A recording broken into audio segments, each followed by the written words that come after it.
Hello guys, today I want to talk about the hyacinth bean, also known as Avarekalu in my mother tongue. This is a really easy to grow creeper plant, but instead of vines, it twists around. So I grew about 9 seeds in the garden bed and let it twist up a pole. This is very easy to grow, but takes up a lot of space. The bird flew away. Wow. Also a fun surprise for us, in the middle of the year we found a bird's nest in the middle of this large bush of Avareka. So we just let that be. That was a fun surprise.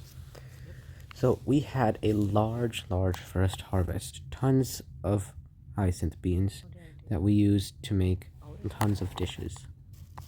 Like I mentioned, these beans take a lot of space. And they also love sun.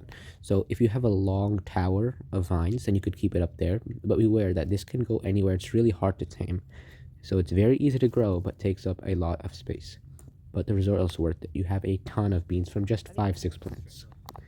Later in the year, as it got colder, the plant got diseased, as normal as the plant ages, but we had one last harvest, with tons of beans everywhere. You can also just keep a couple pods to dry, and use that as seeds for next year. The only hard part is threshing the beans from the pods, which takes a long time. That was our Avarekai harvest for the year. See you in the next video.